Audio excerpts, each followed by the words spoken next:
Everyone, সেদিন আমি hard chicken রান্না করেছিলাম। তো আমার হাজব্যান্ড খুব পছন্দ করছে সেই চিকেন রান্নাটা। আমি আলু দিয়ে ঝোল করছিলাম। সো আজকে সে আবার হার্ড চিকেন নিয়ে আসছে, নিয়ে এসে বলতেছে বেব আমার জন্য রান্না করো সেদিনের মতো আলু ঝোল দিয়ে। সো আজকে তাই করব। ইভেন সে মাংসটা কেটে রাখছে আমার জন্য, আমি জাস্ট ধুয়ে নিলাম। এখন আমি একবারে বসাই দেব। পেঁয়াজ দিয়ে দিচ্ছি, দিয়ে দিচ্ছি লবণ। আমি লবণ অ্যাকচুয়ালি একবারেই দেই, আমার বারবার লবণ দিতে হয় না। এখন দিচ্ছি জিরে গুঁড়ো, আমি চামচ ইউজ করি না আসলে, মানে নিজে পরিমাণ মতো দিয়ে দিই। দিচ্ছি ধনিয়া গুঁড়ো, দিচ্ছি হলুদ গুঁড়ো, তারপরে দিচ্ছি মরিচ গুঁড়ো। একটু ঝাল ঝাল হবে তরকারিটা, আমার হাজব্যান্ড ঝাল তরকারি পছন্দ করে। দিয়ে দিচ্ছি এলাচ অ্যান্ড লং, তারপরে দিচ্ছি তেজপাতা। আমি এটাকে একবারে ভালো করে মিশিয়ে ম্যারিনেট করে বসাই দিব। তারপরে দিচ্ছি দারচিনি, বেশি একটা দারচিনি দেই না, গরু মাংসে দেই বাট মুরগিতে দেওয়া হয় না, বাট আজকে দিলাম। আমি এখানে একটু জয়ত্রী গুঁড়ো দিয়েছি, সাথে দিয়েছি হচ্ছে হোয়াইট পেপার গুঁড়ো। এখন দিয়ে দিব অয়েল, দেন আমি এটাকে একবারে মিক্সড করব। যখন কষানো হয়ে যাবে তখন আমি আলুটা দিয়ে দিব। চলো মিক্সড করি আমরা একসাথে। এটা আমার কাছে খুব একটা কঠিন একটা কাজ মনে হয়, মাংস মিক্সড করাটা। তো তোমাদের সাথে আমি যখন ভিডিও শেয়ার করি, ভিডিও করতে করতে আমি রান্নাটা করি, তখন আমার আসলে এতটা খারাপ লাগে না।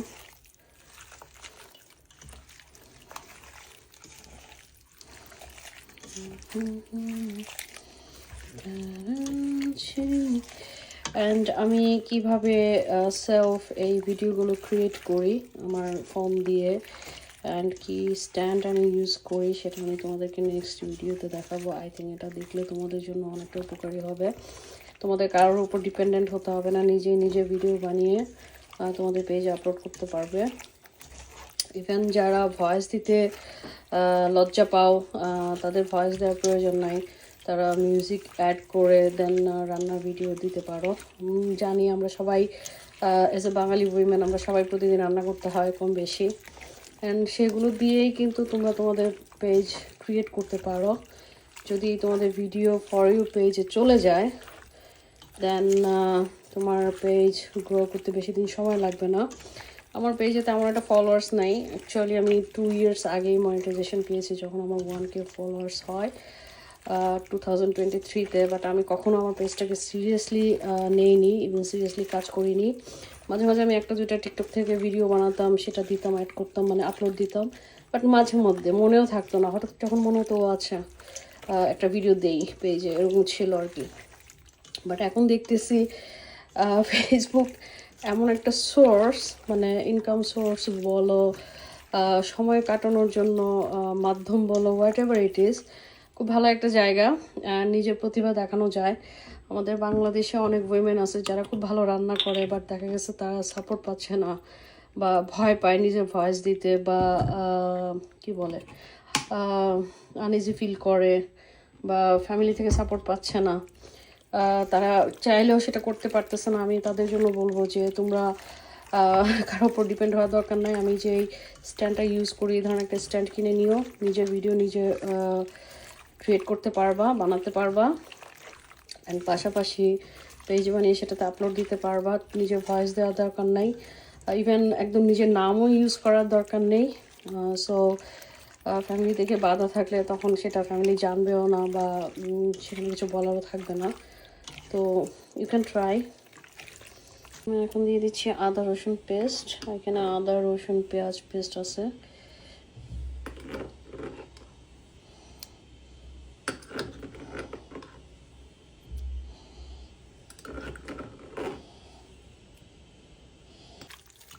আমার ম্যারিনেট করা ডান।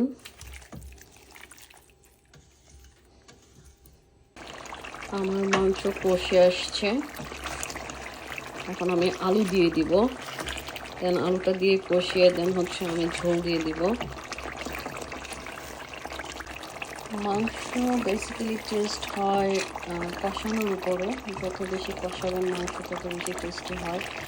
অবভিয়াসলি পেঁয়াজটা ভেজে দিলে আরও ভালো, বাট আমার সময়ের জন্য আমি পারি নাই। তারপর খারাপ হয় না। ইদানিং আমি একটু আমার বেবির জন্য শর্টকাট রান্না করি।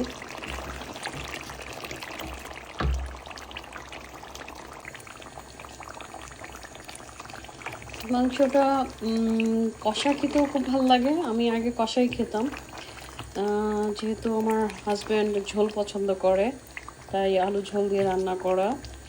এটা কষা আলু দিয়েও করা যায়, এটা কষা আলু ছাড়া করা যায়। এটা চাইনিজ হার্ড চিকেন, আমাদের এখানে দেশি চিকেনটা পাওয়া যায় না, নেদারল্যান্ডসে অনলি এটাই পাওয়া যায়। এটাতে স্যুপ বানায় বেসিক্যালি এই দেশের মানুষ, বাট আমরা দেশি স্টাইলে করে রান্না করে খাই। এই তো, মানে আমার কাছে অসম্ভব ভালো লাগে এই চিকেনটা খেতে, অ্যান্ড আমার রান্না আমার খুব পছন্দের, অনেস্টলি স্পিকিং।